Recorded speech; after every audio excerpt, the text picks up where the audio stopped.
So I will move House File 3127 be moved to the General Register. Amendments? Oh, I'm sorry, as amended. We have it as amended. And, yes, Representative Gomez. Thank you, Mr. Chair. So thank you for noting that you yourself have been one of the biggest advocates of us following the process that we always follow in tax committee, which is to lay bills over for possible inclusion in an omnibus bill. That's how we have normally done our work.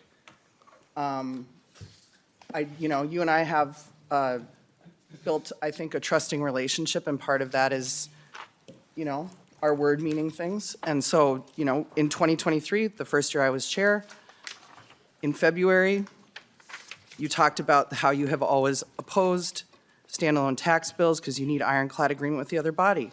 If you send it separately, it's death by 1,000 cuts. The other side will have 1,000,000 amendments. You are a stickler about having no other tax bill except a tax bill and sometimes conformity bill. You have to be careful in tax committee with putting bills on the floor. And so, I want us to do our work in a straightforward and serious way. And, there is a serious conversation to be had about extending the PTE tax.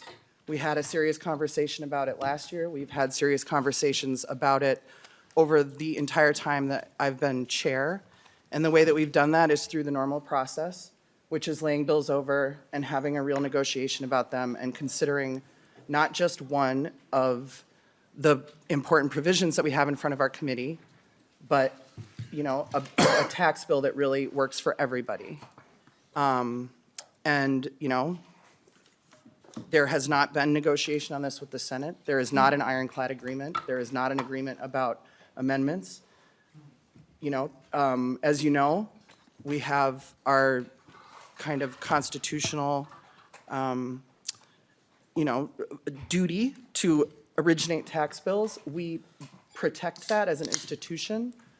We protect our constitutional prerogative in the House to really exercise our, our authority over tax bills. And so, I want us to be serious about this. I don't believe this is a serious effort, and I would urge my members to vote no. Thank you, Mr. Chair. And thank you very much, Chair Gomez. From your speech, sir, I'm very quotable. Highly quotable, yes. This is a diversion, no question about it, and your points, Chair Gomez, are very well taken. This issue is so time sensitive, and I don't think I'm supposed to refer to the other body, but on a 100% vote, Republicans and Democrats supported it, and there is a lot of bipartisan support. I am having conversation with Democrats that do want to move this forward, and I'm taking a risk here because it could be death by 1,000 cuts on the House floor. That's very possible, but I hope people look at what this is. I mean, this is billions of dollars that stay in the state of Minnesota instead of sending it over to the federal government. Now, if you want Minnesotans' money to go to the federal government, that's your call, and you'll have to live by that vote. I don't want to. I want this money to stay in Minnesota for Minnesotans. This is a brilliant way to do it. It has worked. I know in the past, and I know the governor's budget isn't out yet, so I can't say that they're supporting anything, but in the past, Commissioner Marquardt and Chair Marquardt have been extremely supportive of this. And I know they can't comment now because the budget's not out. I guess we'll get it to the floor and if we have the votes to do it, and I'm not assuming anything, and then we will, leadership most likely will step in, and I would hope that the 4 leaders, 5 leaders, I guess, would want to move this forward. March 15th is the tax filing date. This is beneficial to many, many, many Minnesotans. Why wouldn't we do this? So you are exactly correct, Representative Gomez. I am making exception. I don't usually do that. But I think in this case, for the sake of Minnesotans, it's well worth it. So with that, we will go into the bill, and then we'll have testifiers, members' questions. You'll get all the questions you'd like. And so with that backdrop, yes, it's I haven't done this much at all in the past unless there is an ironclad agreement, which I do not have, let's be clear. I do not have an ironclad agreement with the other party, but this is so important to Minnesotans. And, you know, before you vote on both sides out here, call your CPA once and see what they think we should do. Okay, I'll move House File 3127. Mr. Klayman, if you could describe the bill. Mr. Chair and members, House File 3127 as amended would extend the expiration date for the state's pass-through entity tax. The pass-through entity tax is an elective tax that pass-through owners can elect to file and pay at the entity level. That allows them to deduct a higher amount of state tax on their state business income tax when they file their federal return. At the state level, 100% of the tax that those pass-through entity taxpayers pay is then refunded. And so the tax at the state level is designed to be revenue neutral while providing a state business taxpayer to claim a higher federal deduction, which would be limited under the what's called the SALT cap limitation, which is a federal provision that went into effect under the TCJ that limited the amount of a taxpayer's itemized deduction for state and local taxes. Thank you. And members, we'll spend as much time as you want to with questions and so forth, but we have heard this bill previously. We've had the testifiers. We're not going to go through all that again, but I would stand hopefully briefly for some member questions. Representative Anderson. Thank you. Chair Gomez, I will commit right here publicly that I will vote against any amendment on the floor that comes from my side. And you know, I'm honest, so. And Chair Gomez, we do listen to Representative Anderson. Sure hope so. Thank you. Any other comments from members? Otherwise, we'll go to a vote. I renew my motion, House File 3127. We move to the House floor. All in favor, say aye. Aye. Aye. As amended, aye. Aye. Opposed? No. I'm going to try that again because I broke in. I didn't say as amended, so let's try that again. I will move House File 3127 be moved to the House floor as amended. All in favor, say aye. Aye. Opposed, say no. No. The chair's in doubt. We will do a division. So let's, all in favor, please raise your hands. Sam, you want to count?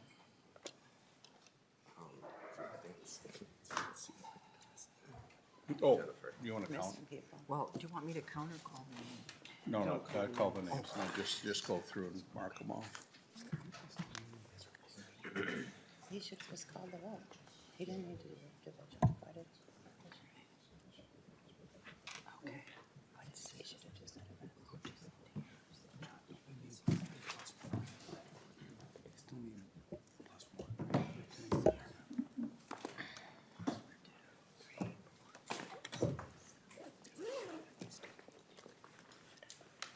Okay, you can, I think Okay, all opposed, raise your hand.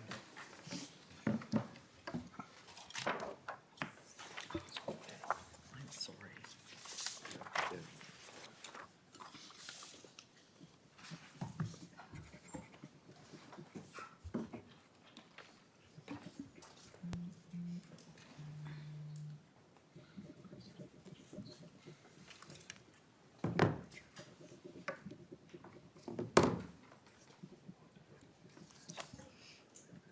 He should have just if it passed.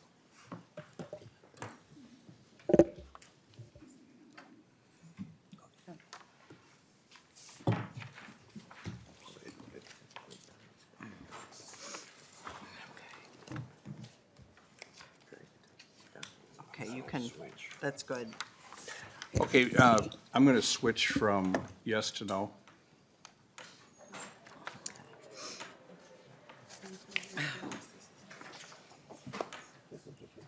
Representative Robbins.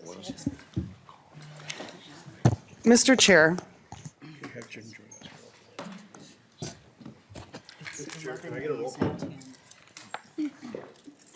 Okay, it'd be, You have 1, 2, 3, the vote's in progress, Representative Joy. 9, 10, 11.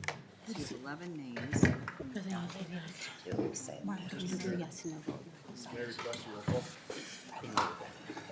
And 10 ayes. so what is it? Mr. Chair, Chair Gomez. as you know, as we all know, under the Agreement for House Organization for the 94th Regular Legislative Session, adopted February 5th, 2025, the affirmative vote of a majority of all appointed committee members, excluding non-voting members, is required for a standing committee or division to report favorably on a bill or other item of committee business. You need one member of the other party in order to pass a bill, as you know. So maybe we could move on to the actual business in front of this committee instead of pursuing the games further. I have appreciated that we don't usually play those kinds of games in taxes, and instead we have serious conversations about serious issues that are facing Minnesotans. But it's very clear, under the rules of this body, that this is not going to go forward. So perhaps we can just actually get on with our business. Thank you, Mr. Chair. And thank you so much, Madam Chair. The vote does not prevail. Having voted on the prevailing side, I will move that House File 3127 be brought before us and laid on the table. Okay, so with that.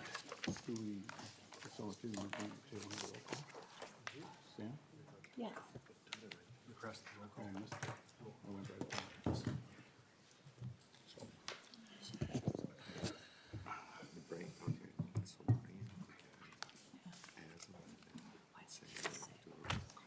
Okay. Okay, members, I am going to.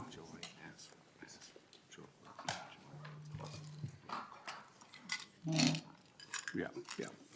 And members, I apologize here. I'm going to move to bring House File 3127 back before us. And Representative Joy did ask for roll call, and Mr. I Chair? didn't catch it. Madam Chair. I mean, I'm not sure who to ask about this, but I believe that to take a bill off the table requires a vote. Yes, it does. And so it has to, you need a majority of the voting members of the committee to take a bill off the table, no? That's correct. Thank you.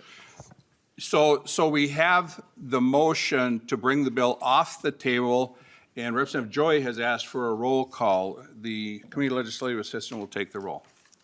And a yes vote would be to bring it back before us. A no vote would be not to bring it back to us.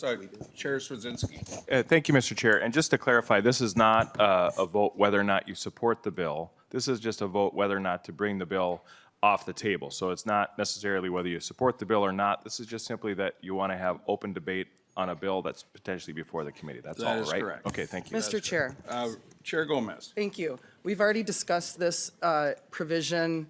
We've already voted on this provision. This is a vote on whether our committee is a serious place to do the people's business, or it's a political show like many other committees. Thank you. Okay. Okay. Members, I never, I couldn't lay it on the table. We didn't take a vote on laying it on the table, or laid it over. So let's go, we've had a roll call asked for by Representative Joy.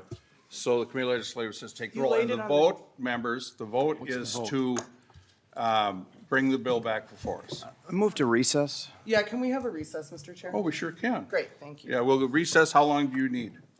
Like maybe 10 minutes. That maybe we 5. will- I just need to talk to somebody from. Absolutely. We're in recess. We will reconvene right at 10:40. Thank you, Mr. Chair. Recess, not adjourn, recess.